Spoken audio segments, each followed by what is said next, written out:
Gente, vamos para a palavra. Eu queria que você abrisse sua Bíblia comigo em Hebreus, capítulo 12. O André está me chamando de coach, o André carioca, porque eu estou com esse microfone, mas vocês sabem que eu sou estabanado, então eu preciso da minha mão livre para que fique boa na gravação. E todas as vezes que eu uso com fio, ou sem fio, ou alguma coisa na mão, eu faço isso, eu faço aquilo, aí dá problema. O pessoal, ficou baixo, né? Então vamos lá, Hebreus capítulo 12, versículo 1, nós vamos ler até o versículo 13.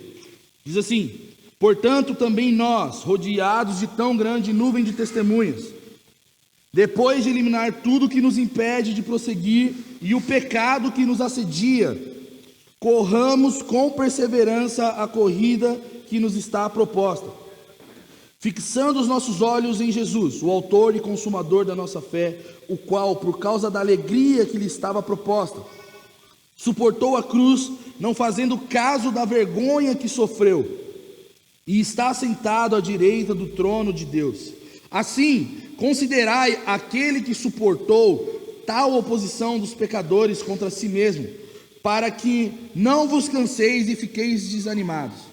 No combate contra o pecado, ainda não haveis de resistido a ponto de derramar seu sangue. Já vos esquecestes do ânimo que ele vos fala como filhos? Filho meu, não despreze a disciplina do Senhor, nem fiqueis desanimado quando por ele és repreendido, pois o Senhor disciplina a quem ama e pune a todo que recebe como filho. É visando a disciplina que perseverais. Deus vos trata como filhos, pois qual é o filho a quem o pai não disciplina? Mas se estáis sem disciplina, da qual todos se têm tornado participantes, então não sois filhos, mas filhos ilegítimos. Além disso, tínhamos nossos pais humanos para nos disciplinar e nós os respeitávamos. Logo, não nos sujeitaremos muito mais ao Pai dos Espíritos e assim viveremos? Pois eles nos disciplinaram durante pouco tempo, como também lhes parecia, mas Deus nos disciplina para o nosso bem, para sermos participantes da sua santidade. Nenhuma disciplina parece no momento motivo de alegria. Inclusive o texto que nós estamos lendo e essa mensagem não parece muito motivo de alegria, né? Mas de tristeza. Depois, porém, produz um fruto pacífico de justiça nos que por ela tem sido exercida. Portanto, firmai as mãos cansadas e os joelhos vacilantes. Endireitai os caminhos para os vossos pés, para que o manco não se desvie, mas pelo contrário, seja curado. Amém? Vamos orar. Senhor, nós pedimos que a sua palavra, que é viva, a sua palavra que é fonte de vida eterna, penetre nos nossos corações essa manhã. E nós pedimos a sua mão poderosa sobre nós, o seu Espírito nos guiando, o seu Espírito agora revelando Deus para nós. Nós pedimos, Deus, misericórdia nesse momento para nós ouvirmos a sua voz, em nome de Jesus. Essa manhã eu queria falar sobre perseverança, perseverando pela graça de Deus, pela graça de Cristo. Olhar para Cristo nos torna triunfantes nas corridas que estão nos propostas, ou na corrida que nos está proposta. Quando a gente lê Hebreus capítulo 12, nós precisamos entender o contexto da carta de Hebreus. A carta de Hebreus ela foi endereçada aos hebreus, aos judeus. Era uma comunidade de fé de judeus convertidos a Jesus, que reconheceram que Jesus era o seu Salvador. Alguns vão dizer que esses irmãos seriam a segunda geração de cristãos daquela época, ou seja, eles eram frutos dos seguidores de Jesus, aqueles cristãos que estavam se convertendo por volta ali do primeiro século, entre 60 a 95 depois da morte de Jesus, depois de Cristo. E aí que a gente entende que esses irmãos, eles ouviram o evangelho dos apóstolos e eles se converteram ouvindo a mensagem dos seus primeiros seguidores de Jesus. Provavelmente eles ouviram o evangelho dos irmãos que seguiam a Jesus pelas cidades, pelos The Chosen. Eles ouviram diretamente dessas pessoas o evangelho, a boa nova de Jesus, e se converteram. E o contexto que eles estão vivendo pós essa conversão, vivendo realidade de igreja, não é um contexto muito legal, porque nós estamos falando de um contexto de perseguição. É um contexto onde gerava-se muitos sentimentos de desânimo e tristeza, e até mesmo frieza espirituais, justamente pelas questões que essa carta de Hebreus aborda. Se você for lá para Hebreus capítulo 6, nós vemos o escritor de Hebreus falando sobre os princípios elementares da fé, dizendo que eles eram falhos do ouvir, e por isso eles não podiam avançar em outro alimento senão o leite espiritual. Ou seja, por mais que eles fossem uma comunidade cristã, por mais que eles tivessem ouvido dos primeiros discípulos, eles eram imaturos, eles estavam se portando como pessoas imaturas, porque eles não tinham a sensibilidade, a integridade de parar para ouvir e obedecer. E uma outra coisa que nós vemos de imaturidade nessa igreja, se você for ler do capítulo 10 até o capítulo 13, você vai ver o autor de Hebreus focando em questões básicas da fé, como por exemplo, cuidar dos órfãos, cuidar dos necessitados, visitar os presos, ou falar sobre hospitalidade, falar sobre a santidade no casamento, e até mesmo um outro ponto muito importante, que é congregar. Nós vemos em Hebreus capítulo 10, versículo 25, ele dizendo para que nós não deixemos de congregar, como muitos estavam fazendo. Então essa carta chega num contexto de uma igreja que está cheia de perseguição, passando por diversas provas e sendo tomada por um sentimento de frieza e desânimo com relação à nossa fé. Parece com muitos de nós, com muitos dias que nós vivemos. E eu queria que nós compartilhássemos sobre isso nessa manhã. Esse capítulo que nós lemos, ele vem logo após a conhecida, célebre galeria de heróis da fé. Hebreus 11 começa falando sobre a fé e começa a citar os vingadores, do Velho Testamento. Fala sobre Noé, fala sobre Abraão, fala sobre Moisés, fala sobre grandes homens. Fala sobre homens incríveis, homens que fizeram coisas extraordinárias, profetas que fizeram milagres, mas fala também de homens que foram cerrados ao meio, possivelmente citando a morte de Isaías, falando de homens que foram comidos pela boca dos leões. Falam de dificuldades extremas, mas esses homens, eles eram cheios de fé. Era uma amostra para todos esses cristãos de que todos os seus heróis, todos aqueles modelos, já que eles eram judeus e tinham justamente esse contexto muito enraizado, voltado para a antiga aliança, esses heróis, eles eram modelos essenciais para que eles não viessem cair no engano e nem no abandono da fé em Cristo. Mas não só eles, nós também, quando lemos sobre a história de Noé, nós também, quando lemos sobre a história de Abraão, nós, quando lemos os patriarcas, a história desses homens do passado, a história de Raabe, todas as vezes que nós olhamos para essas histórias, nós vemos um modelo para que nós não venhamos cair no engano e abandonar a fé. Outra coisa que nós vemos como exemplo nesses homens é o exemplo de perseverança. Mesmo em meio às impossibilidades, Abraão creu que ele poderia ter um filho, mesmo ele sendo velho, mesmo ele não tendo capacidade natural para isso. A carta dos Hebreus é uma carta de grande riqueza teológica no que diz respeito ao apontamento da pessoa de Cristo. Podemos dizer que ela é um esboço inicial da teologia de Cristo, ou da cristologia, onde ela visa lembrar aquelas pessoas e a nós nessa manhã, de que Jesus, ele é supremo sobre todas as coisas. Em Cristo existe supremacia. Ele é maior que os anjos. Ele é maior do que a lei, e a carta fala sobre isso. Ele é maior do que Moisés, ele é maior do que o sacerdócio que Arão tinha. E agora, nessa passagem que nós lemos, No capítulo 12 ele começa a dizer: vocês conhecem os heróis de vocês, vocês sabem quem eles são, vocês sabem que eles fizeram coisas extraordinárias. Que legal, né? Mas eles não são o Cristo que é superior. Jesus é superior a todos os heróis que nós podemos ter.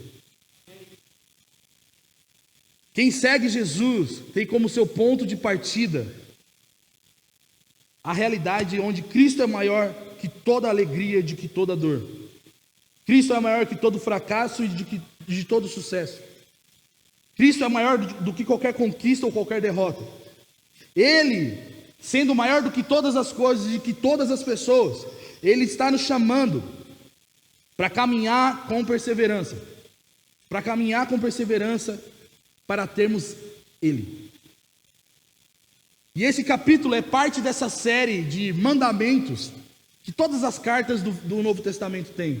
Se você ler Romanos, tem. Se você ler Gálatas, tem bastante. Se você ler Timóteo, as cartas de Paulo a Timóteo, você vê uma série de mandamentos apostólicos que os autores dessas cartas faziam. Possivelmente essa carta pode ter ser escrito por qualquer um dos apóstolos. Nós não podemos afirmar que foi Paulo, que foi Lucas, que foi... Nós não temos uma identidade, mas nós sabemos que ela é um encorajamento para essa igreja a viver em perseverança. E é isso que eu queria começar falando nessa manhã. O primeiro ponto é que existe para um cristão um chamado a ser perseverante. No versículo 1 ao versículo 4 nós vemos isso. Um chamado à perseverança. O autor, no versículo 1, nos lembra que existe uma grande nuvem de testemunhas olhando para nós. Versículo 1 ele vai dizer que nós estamos rodeados de grandes testemunhas. Quem são essas testemunhas? Seriam aqueles heróis que nós lemos no capítulo 11. Aqueles que Deus chama eles de testemunhas. Sabe o que é interessante quando a gente fala sobre essa grande nuvem de testemunhas? Nós não estamos falando de várias pessoas que falam de Jesus, mas nós estamos falando de pessoas que Deus atribui justiça, fé sincera e perseverante sobre elas. Deus fala que Abraão foi justo. Deus fala que Noé o obedeceu. Todas essas pessoas que nós estamos citando, nós não estamos falando que elas falaram sobre Deus, mas Deus falou sobre elas durante a história. E elas são a grande nuvem de testemunhos, de pessoas que estão olhando para nós. São aquelas pessoas que estão na torcida organizada para que nós venhamos chegar aonde nós venhamos chegar. Sabe o que é interessante também? É que esse contexto, tanto no versículo 1 e versículo 2, como no versículo 4, o autor ele faz um paralelo à vida esportiva. Embora vocês estão me vendo como um cara super atlético, as escrituras estão nos chamando para uma vida dinâmica como o esporte. E nesse caso, a comparação é justamente com a ideia de uma maratona. Não era um tiro curto, mas uma maratona, onde pessoas estavam torcendo por você constantemente para que você chegue até o final. Mesmo que eles estivessem passando por perseguição, por grandes pressões, agora, nós também estamos passando pelas grandes perseguições, pelas grandes pressões, pelas grandes impossibilidades, como Abraão, como Noé, como Raabe, como todos os homens e mulheres que foram citados nessa passagem. Eles passaram por aquilo e eles chegaram onde tinham que chegar. Agora eles estão torcendo, esperando por nós, para nós juntos darmos o grito de vitória. Mas existe uma torcida organizada agora. Todos os santos estão olhando para esses homens que estavam aqui nessa época desse texto e para nós, aguardando com que nós cheguemos ao lugar de chegada. Eles são a nossa torcida organizada juntamente com Jesus, que está nos impulsionando a perseverar. Existe, sabe, bom, quem já foi em estádio de futebol sabe que quando a torcida começa a gritar, a coisa fica diferente. O time joga. Nem que você quebre a perna do outro, você está sendo impulsionado por uma torcida. Agora imagina, aqueles que chegaram onde nós vamos chegar, estão agora torcendo, mas não somente eles, o próprio precursor dessa corrida, Jesus de Nazaré, está querendo, desejando, fortalecendo a gente, fazendo com que nós sejamos empurrados para a linha de chegada. E aí o autor continua dizendo para nós que para nós chegarmos onde temos que chegar, nós precisamos eliminar tudo o que nos impede e o pecado. O que seria tudo que nos impede o pecado? Parece que são duas coisas, e realmente são. O autor enfatiza que existem coisas, existem pesos, existem desconfortos que nós podemos carregar durante a jornada. Existem tipos de acessórios. Quem corre sabe muito bem, se você não está com um tênis legal, você não consegue correr nem meio metro, porque aquilo te machuca. E aqui o autor está falando, se livre disso. Tudo aquilo que está impedindo você de caminhar na sua jornada, se livre disso. Tudo aquilo que está impedindo você de prosseguir, se livre disso. E o que seriam isso? Questões que tomam o nosso tempo e a nossa energia, questões que roubam a gente da presença de Deus, questões secundárias da nossa vida. Talvez os debates teológicos que nós entramos muitas vezes estão atrasando a nossa jornada cristã. Talvez o Instagram, mesmo que não seja pecado você ter no Instagram, a série que você gosta de assistir está tomando o seu tempo e a sua energia. Talvez questões políticas, questões sociais, questões teológicas, questões que são secundárias à fé, estão tomando o nosso tempo e nós não estamos focados na corrida que nós deveríamos correr. O autor está falando, se livrem disso. E são questões que normalmente não são pecaminosas, mas que são portas para uma negligência ao chamado de Deus para nós. E o chamado de Deus para nós é perseverança. E ele fala também sobre o assédio do pecado. O assédio do pecado, eu gosto da versão, a mensagem que diz assim, que o pecado que ela quer dizer que, ela vai traduzir basicamente assim, o pecado que está sobre nós como uma cola que nos gruda. Nós precisamos nos livrar desse pecado. Nós precisamos nos livrar do pecado que todas as vezes está nos assediando. E gente, o pecado ele não é algo somente uma atuação ou uma atitude, mas é algo intrínseco de nós, e nós precisamos da mão do Senhor, nós precisamos da misericórdia do Senhor, para nós não olharmos para o pecado como um fator esporádico, mas uma luta constante que nós devemos ter, algo que nós precisamos nos desvencilhar de uma vez por todas. É muito parecido com a ideia do Venom, aquela gosma do Venom sobre o Spider-Man, e ele tentando tirar, e aquela coisa. O pecado é essa realidade sobre nós. O pecado tenta abraçar a gente, o pecado tenta nos fazer cativos. O pecado faz com que nós não venhamos percorrer a jornada proposta. O pecado ele é assediador, o pecado não é casual. Uma jornada perseverante é uma jornada de rompimento com alianças pecaminosas, hábitos, falas, atitudes que nós cultivamos. E, poxa vida, quantos de nós estamos atrasados em nossa jornada porque nós estamos cedendo para o assédio do pecado? O autor está falando, se livrem disso, larguem mão disso. E ele continua dizendo no versículo 2, vamos correr a corrida com perseverança, a corrida proposta com perseverança. Deus nos chama a correr com perseverança. Perseverança não tem a ver com qualquer coisa que você possa colocar como água mole, pedra dura, tanto bate até que fura. É muito mais do que isso. É paciência em meio a todos os processos. É você andar com diligência e firmeza em relação àquilo que Deus nos chamou. Isso traz a ideia de uma paciência sobre sofrimento, paciência sobre processos. Só que essa paciência não é uma paciência sofredora. Ela é uma paciência triunfante. Porque o texto, quando fala sobre paciência aqui, ele está falando que nós somos triunfantes quando nós estamos sendo perseverantes, porque nós sabemos que nós chegaremos lá.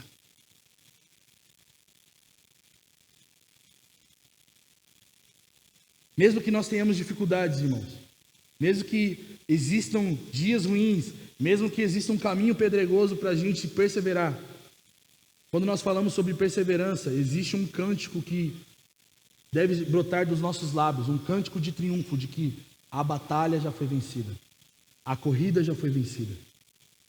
Nós podemos correr porque Ele já correu essa corrida. Existe uma proclamação, e o cristão ele é chamado não somente a andar e sofrer, mas Perseverar, e quando ele fala sobre perseverar, é declarar as verdades de Deus, de que você é salvo pela graça de Deus, de que no meio dessa jornada difícil que nós vamos caminhar, existe favor de Deus, e as pessoas precisam saber disso o quanto antes. E como? Com os nossos lábios bendizendo e falando das verdades de Deus, das suas obras, do que Ele fez para nós. Ontem eu achei belo quando a Sara começou nos lembrando e fazendo com que nós nos lembrássemos de onde Jesus nos tirou e para onde nós estamos. Sabe quantas vezes nós paramos para testemunhar das verdades que Deus fez em nós, de quem nós éramos para onde nós estamos indo? Esse é o chamado à perseverança, de nós caminharmos em direção à linha de chegada, mas sabendo que nós já temos a vitória garantida. E aí, o texto no versículo 2, ele vai continuar dizendo que nós devemos ter os olhos fixos em quem? Na pessoa de Cristo. A palavra grega ophorontes, traduzida, fala sobre olhar firmemente.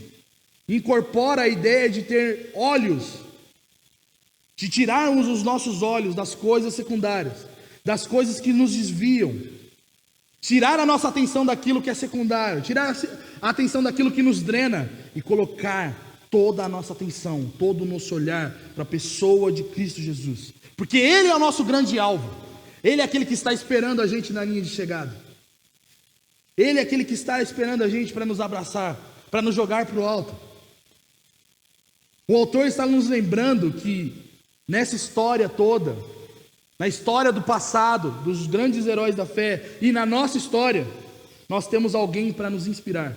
E essa pessoa não é o seu pastor, não é o seu pai espiritual, não é Abraão, não é Moisés, não é Davi. É Cristo.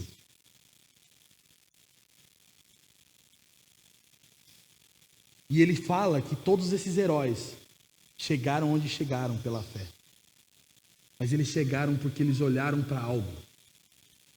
Eles viram alguém. Esses dias eu vi um vídeo de um irmão falando: o que será que João viu? O que será que Abraão viu? Eles viram Cristo. A promessa de Cristo cumprida. Eles viram Jesus fazendo homens serem amigos de Deus novamente. Eles viram o descendente da mulher triunfando sobre a serpente.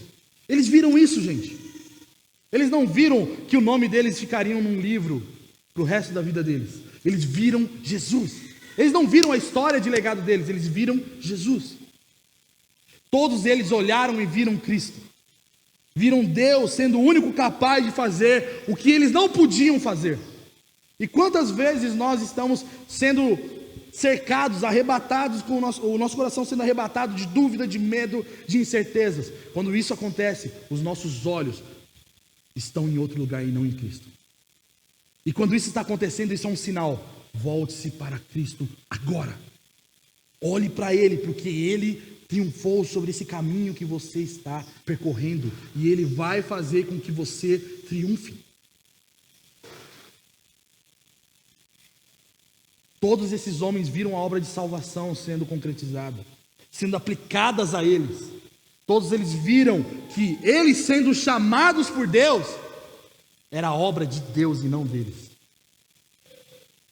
E eles viram que não seria somente eles, mas seriam multidões, nações, sua descendência sendo salva pelo Deus que chamou esses homens.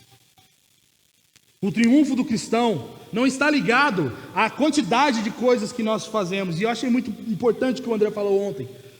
Quando a gente fala sobre triunfo, muitas vezes a gente atrela a ideia de que nós precisamos estar bem em todas as circunstâncias. E não vai ficar tudo bem. Não vai ser muito legal. Mas uma coisa é verdade e foi muito legal. Jesus triunfou sobre a morte. Jesus triunfou sobre o pecado. Jesus triunfou sobre Satanás e seus demônios. Todas as coisas estão subjugadas debaixo dos pés de Cristo, conforme o Salmo 119. Todos os inimigos estão debaixo do pé de Jesus. Logo, o nosso triunfo é o triunfo de Cristo. Ele ganhou, e porque Ele ganhou, nós celebramos. O sucesso do cristão só é possível porque Cristo teve sucesso em sua obra. A obra de Cristo em nos salvar não falhou, gente. A obra de Cristo em nos salvar, em nos redimir do pecado, não foi meia boca, foi uma obra completa. Ele não derramou menos sangue na cruz do que deveria. A sua obra foi perfeita. Ele nos aperfeiçoou para nós chegarmos a Deus. E é por isso que ele é chamado de autor e consumador da nossa fé. Cristo, ele é o precursor, o primeiro, aquele que abriu o caminho para que homens acessassem a Deus no seu santuário. Ser o consumador nos remete a lembrar que a sua obra não foi incompleta. E Cristo é o nosso maior motivo de perseverar e o nosso modelo de olhar fixo. As pessoas estão procurando heróis nessa geração, na nossa geração. Nós procuramos uma pessoa espiritual para nós nos espelharmos. Constantemente nós estamos fabricando ídolos no nosso coração. Constantemente nós estamos procurando uma figura para cobrir uma falta que nós temos, seja de um pai, seja de um amigo, seja do que for. Mas primeiramente, se você não souber que Cristo é essa pessoa, todos os nossos relacionamentos serão fracos, frágeis e pecaminosos. Nós vamos nos relacionar porque nós estamos com uma emoção zoada. Nós estamos carentes. Só que quem pode suprir isso é Cristo. Cristo não se apegou à sua glória, gente. Cristo, Deus, não se apegou à sua morada celestial. Mas ele viu a alegria que estava proposta e obedeceu ao Pai. E morreu numa cruz, ele passou vergonha, ele sofreu. Gente, a gente não tem o que Cristo tinha e tem. Por que nós não estamos sendo perseverantes? Sabendo que Cristo já fez tudo que nós precisávamos. E o Evangelho é essa boa nova de que nós temos o que Ele queria nos dar. Nós podemos nos apegar a isso e correr firmemente. E ir para a linha de chegada com toda a certeza de que Cristo garantiu a nossa vitória. Assim como Cristo tinha a promessa de uma alegria, nós também temos uma alegria, uma promessa de glória. O autor nos lembra que o maior modelo, Jesus, é onde nós devemos focar o nosso olhar. Ele é triunfante sobre todas as suas batalhas. Quantas vezes nós olhamos para dificuldades da vida e nós ficamos introspectivos? E quando nós nos tornamos introspectivos, nós nos colocamos naquele lugar. Eu sou o bandido, eu sou o lixo, eu não valho nada. É nessa hora que nós lembramos do Evangelho nos falando: Cristo triunfou. O seu olhar não deve ser introspectivo, o seu olhar deve ser para Cristo. Fritz Laubach diz assim: Jesus poderia ter permanecido junto ao Pai na glória. O mundo da paz eterna e de alegria inexprimível era seu ambiente de vida, mas Jesus empenhou tudo para a nossa remissão. Ele abandonou a existência na glória, se fez carne e morreu na cruz por nós. E ele triunfa sobre todas as coisas. Só que aí vem uma pergunta para nós: até onde a gente vai nesse jogo, nessa maratona, nessa competição, nesse chamado à perseverança? Versículo 3 vai dizer para nós que nós fomos chamados para nós precisamos considerar que Cristo suportou uma grande oposição, o ódio dos pecadores. Isso está querendo dizer que Jesus, ele veio para uma missão sabendo que nós iríamos rejeitá-lo. E, em tese, seria uma missão fracassada. Quantas vezes nós temos esse senso de Deus me chamou, mas eu já estou em uma situação de vai dar ruim, não vai dar bom isso. Mas ele nos chama a perseverar.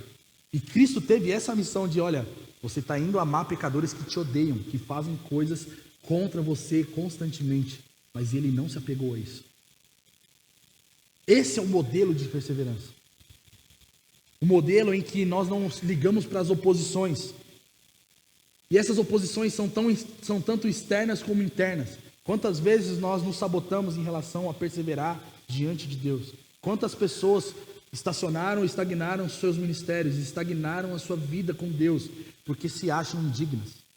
E é verdade, nós somos indignos. Mas Cristo não.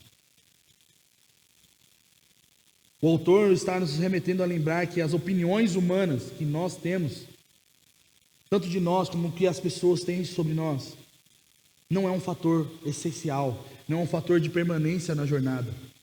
Hoje nós somos o que nós somos, mas há uma glória maior nos esperando.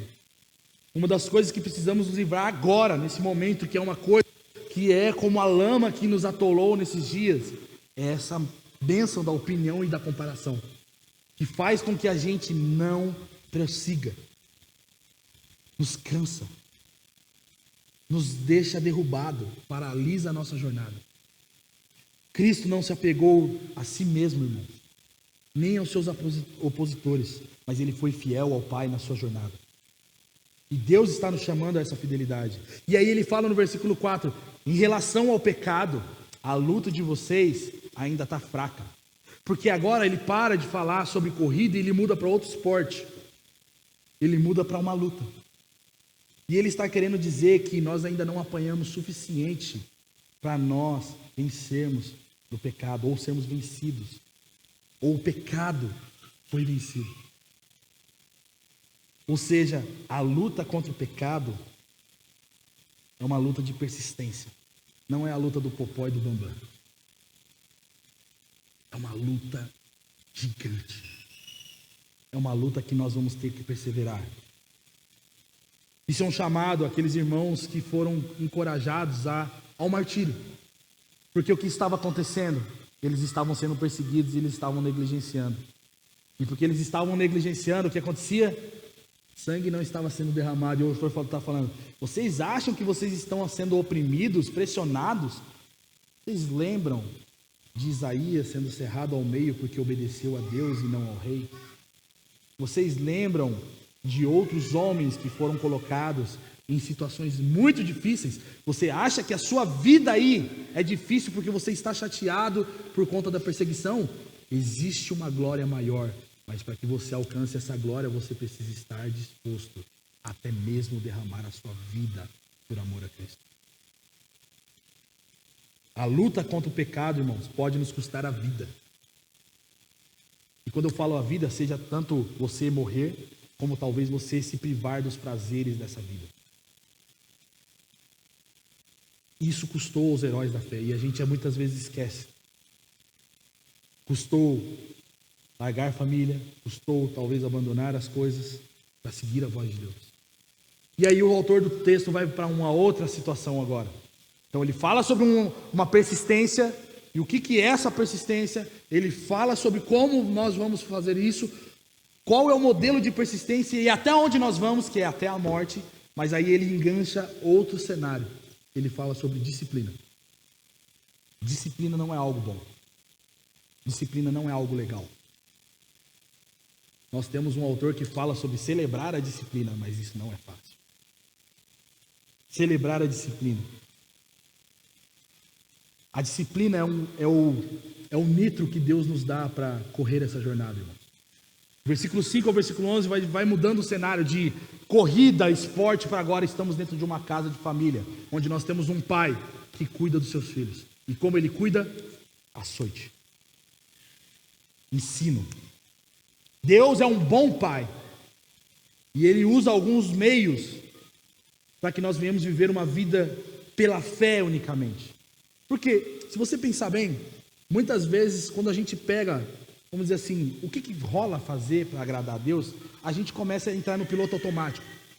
A gente ora, a gente faz isso, a gente vai para a igreja, a gente serve. Quantos de nós fazemos isso? A disciplina vem nesses momentos em que nós estamos muito no piloto automático para nos ensinar que não é o que nós estamos fazendo que agrada a Deus. Não são as nossas forças que nos sustentam diante de Deus. Se nós estamos vivendo uma vida, como diz a música, de Deus eu tenho tantas bênçãos, provavelmente, se nós não temos correção de Deus, nós não temos a maior bênção. Nós só podemos agradar a Deus por meio da fé, gente. É isso que nós ouvimos sobre fé. Sem fé é impossível agradar a Deus. E Deus usa das dificuldades para romper com as falsas escoras, com as coisas que a gente acha que é estabilidade para a nossa vida. Deus usa da disciplina, da escassez. Deus usa do sofrimento para falar com a gente.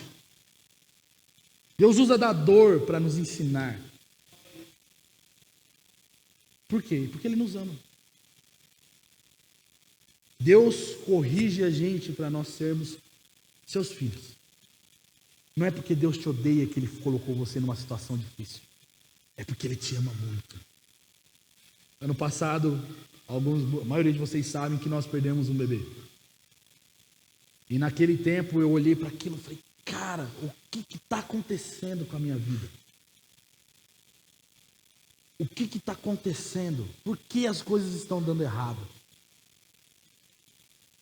Antes de nós perdermos o bebê, eu tinha passado por muita dificuldade emocional, financeira, tal, não estava bem, crianças doentes, criança pegando piolho, ou praga. Você vê um monte de coisa acontecendo ao mesmo tempo, daqui a pouco o luto vem. Você olha e fala, eu não tenho o que fazer mais. Eu estou nas mãos de Deus. Não vai ser eu que vou sustentar minha família, não vai ser eu que vou fazer o meu filho voltar à vida no ventre da minha esposa, não vai ser eu que vou fazer nada, não tenho como fazer.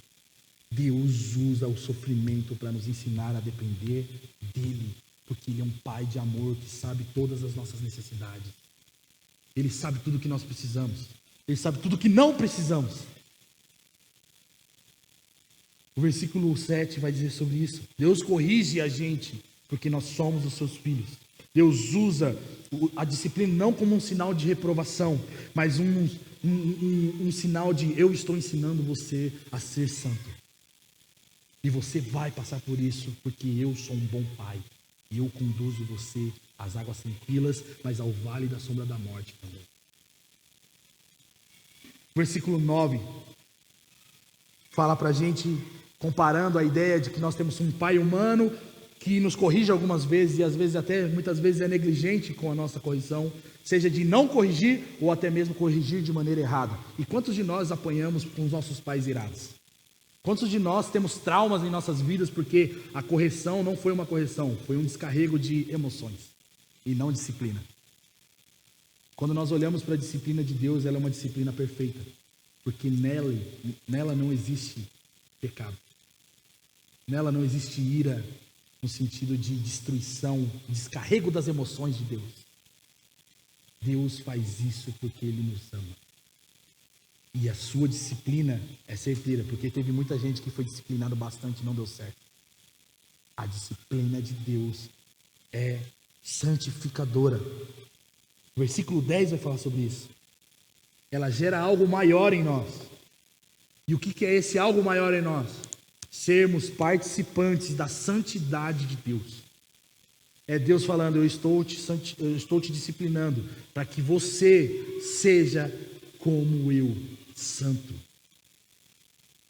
livre do pecado.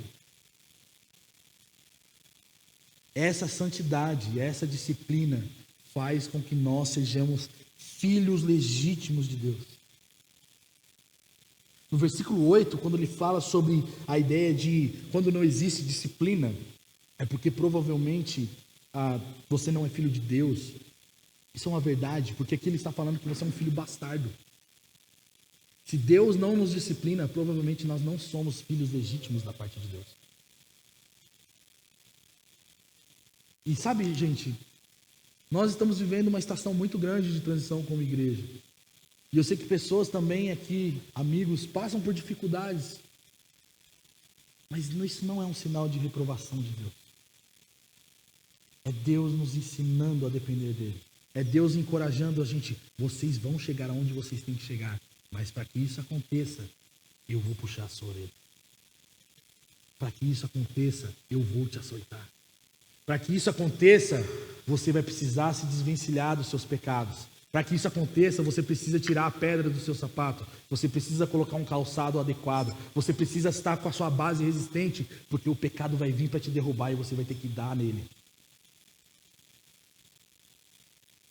No versículo 10 ele lembra sobre isso, de que Deus provê um jeito de nós sermos disciplinados. Deus faz com que nós sejamos participantes da sua santidade por meio da disciplina. Talvez é na perda de um bem, talvez é na perda de um ente, talvez é no fim de um relacionamento, talvez é numa mudança de cidade. Deus nos ensina para sermos dele. E no versículo 11 ele vai nos dizer, como eu disse, no início a disciplina tem gosto de tristeza, bem parecido com aquela música que diz que no começo tem provas amargas, mas no fim tem um sabor de mel, né? É bem isso a disciplina. A disciplina, ela tem provas. Nós passamos por processos difíceis, mas ela no final refina aquilo que nós somos e faz com que a gente venha produzir frutos de justiça. E eu estou caminhando para o final. E eu quero finalizar dizendo sobre a responsabilidade coletiva de perseverança. Porque nós ouvimos falando sobre a perseverança, disciplina na perseverança, que é algo muito mais difícil ainda.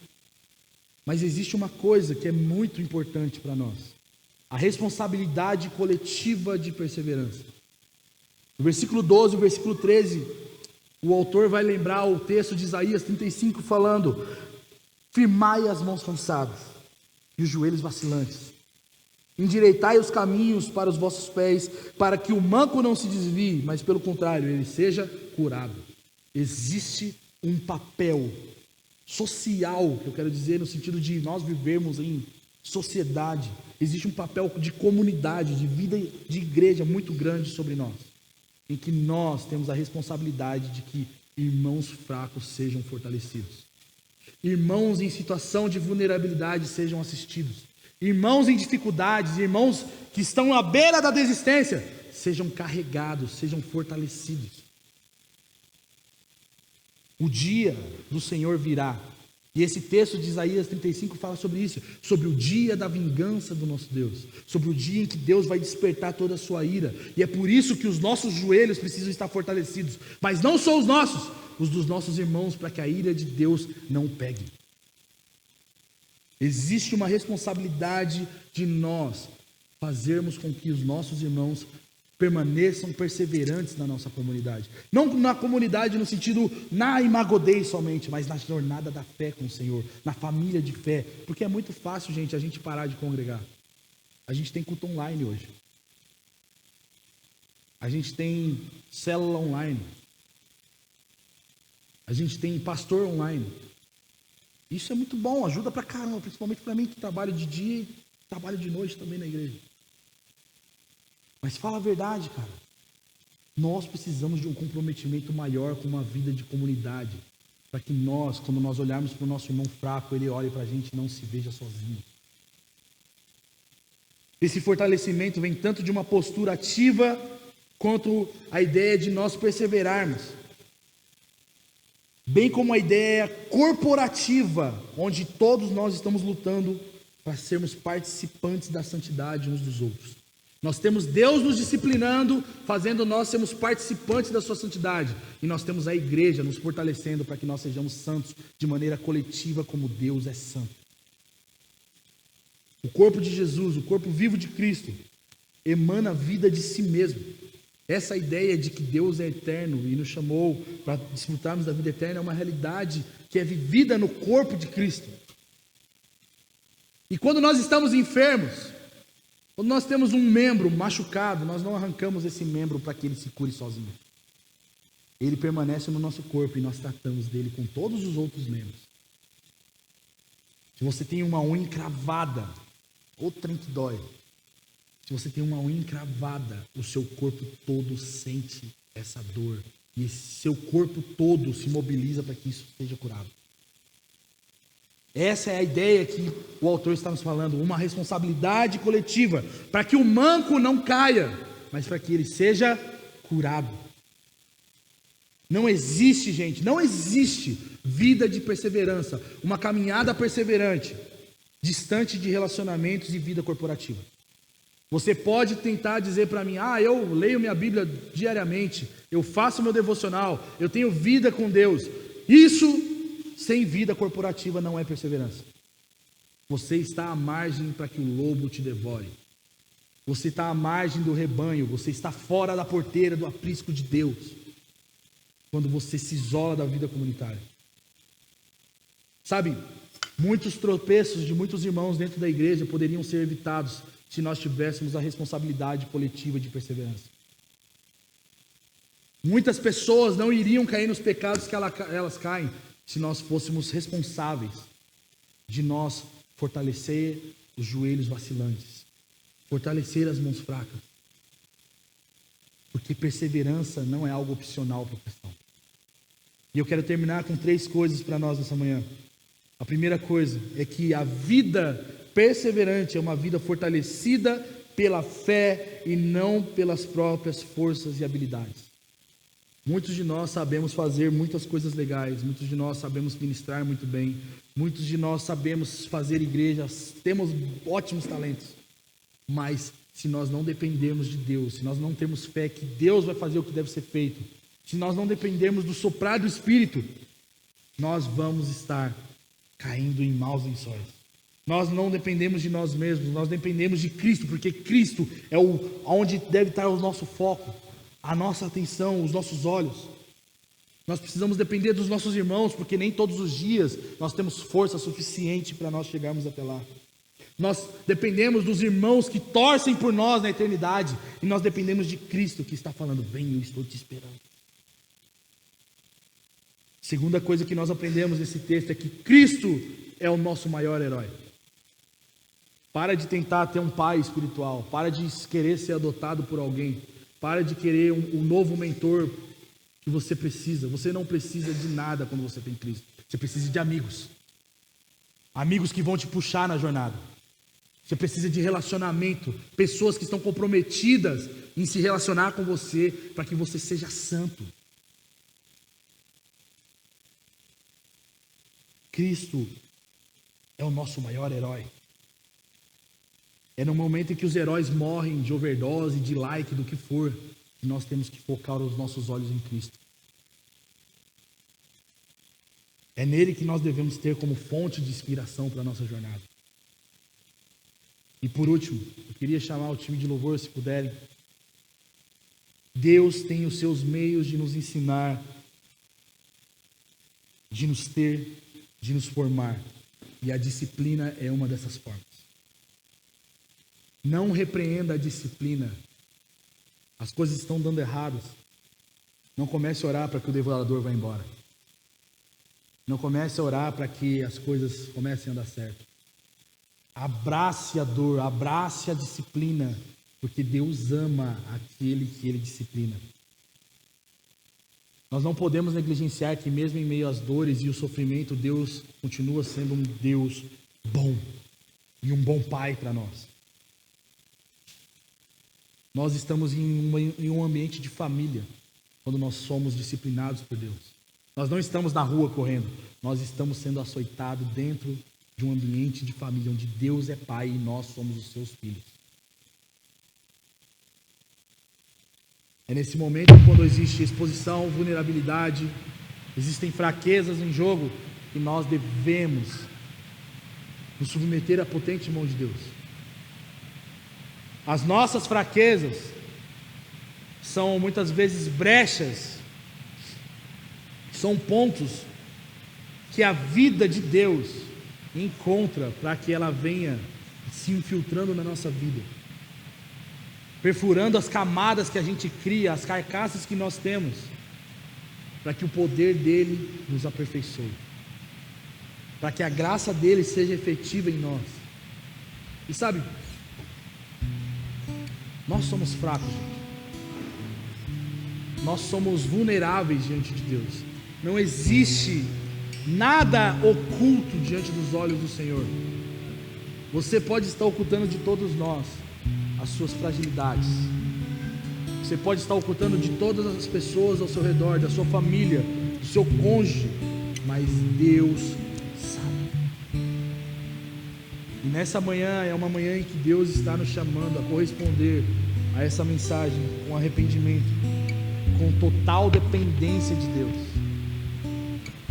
Deus está nos chamando nessa manhã a corresponder à sua graça, ao seu poder que está sendo derramado sobre nós, para que nós sejamos santificados, para que nós sejamos equipados com perseverança, batizados com perseverança, para que a jornada não se torne mais leve, mas se torne atingível, porque Cristo atingiu o alvo, e porque Ele está lá, nós podemos caminhar em direção a Ele. Eu queria que você ficasse de pé no seu lugar.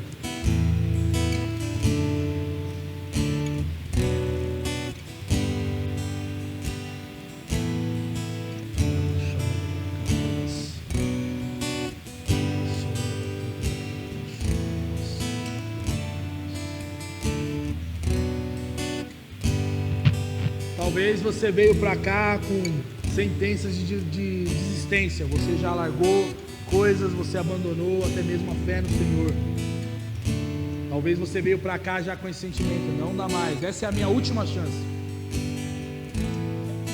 Quero dizer para você que essa não será a sua última chance que você dará a Deus, mas lembre-se que Ele deu a chance imperdível para você. A misericórdia de Deus nos alcançou.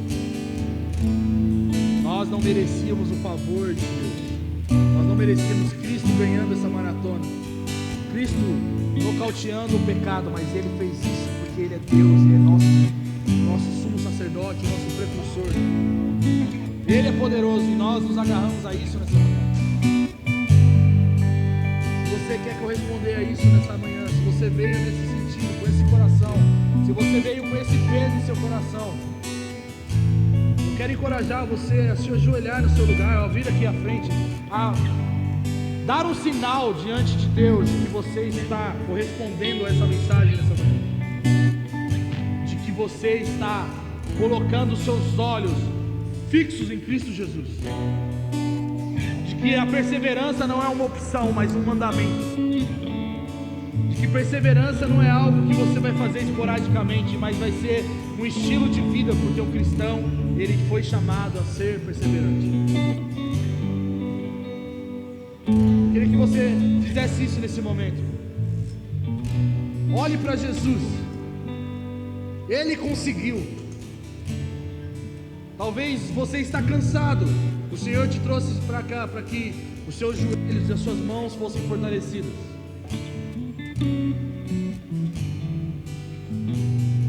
Nós não estamos correndo porque nós optamos em correr, mas porque Ele nos colocou nessa estrada para perseverar.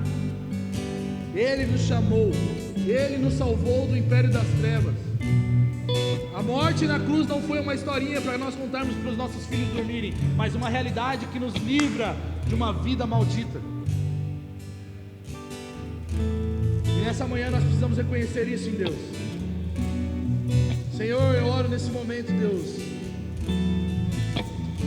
pedindo o seu favor e a sua graça sobre nós, Senhor, pedindo que o seu Espírito nos visite nessa noite, nessa manhã.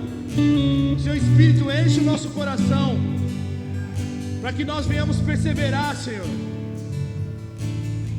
Deus, nós somos fracos demais, Senhor. Nós não temos pernas para caminhar a jornada, Senhor, mas o Senhor é o nosso Deus e o Senhor trilhou esse caminho, e nós confiamos no seu caminhar, Senhor. Nós confiamos nas suas pegadas, nós confiamos na sua força, Cristo. Nós confiamos no seu Espírito nos soprando, Senhor, no seu Espírito nos vivificando, no seu Espírito nos fortalecendo nessa manhã, Senhor. Nós pedimos, Senhor, ajuda-nos, tenha misericórdia das nossas fraquezas. Nós somos vulneráveis diante da sua presença. Nós não conseguimos perseverar sem a sua presença em nós. Oh Deus, tem misericórdia, Senhor, porque nós conseguimos facilmente trocar o Senhor por qualquer outra coisa, por qualquer outro momento. Mas nós pedimos nessa manhã, Senhor, Fortaleça-nos, Deus.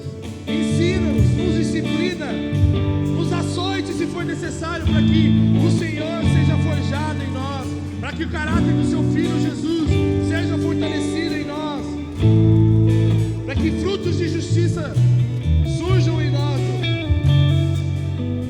Nós nos arrependemos da nossa frieza nessa manhã, Deus. Nós nos arrependemos da nossa apatia espiritual. Nós nos arrependemos, Senhor, porque nós estamos trocando, Deus, o direito de nós sermos filhos, Senhor. Nós somos tendenciosos a ser como Esaú, Deus, aquele que troca a primogenitura, aquele que rejeita aquilo que o Senhor tem para nós, pela satisfação dessa vida. Nos livra disso, Senhor. Nos livra de uma vida satisfeita, Senhor, sem Deus. Nos livra de uma vida confortável sem o Senhor. Nos livra, Senhor. Ajuda cada um de nós aqui, Senhor. Espírito de fortaleza venha sobre nós. Espírito que chacoalha o abalável dentro de nós, mas que faz com que Cristo permaneça, venha sobre nós agora. Derruba, Senhor, as escórias que nós temos. Que a nossa força seja enfraquecida nessa manhã, Senhor. Que nossa altivez seja abatida, porque o Senhor resiste ao soberbo e ao altivo, Senhor. Nos dá, Senhor, senso de responsabilidade, de que nós precisamos fortalecer uns aos outros. Nos dá nessa manhã compromisso de nós olharmos para os nossos irmãos e nós termos misericórdia, compaixão, longanimidade. Nos dá, Senhor, forças para caminhar as milhas que são necessárias para nós andarmos com o nosso irmão perseverante junto da gente, Senhor. Nos dá um coração paciente, Deus. O Senhor é um bom pastor que busca a ovelha perdida. Nos dá um coração que o Senhor tem, Deus. O Senhor tem paciência conosco, Senhor. Nos dê um coração que tenha paciência uns com os outros. Nos ajuda, Senhor. Nos ajuda, Senhor. Nos ajuda, Senhor. Nos ajuda, Senhor.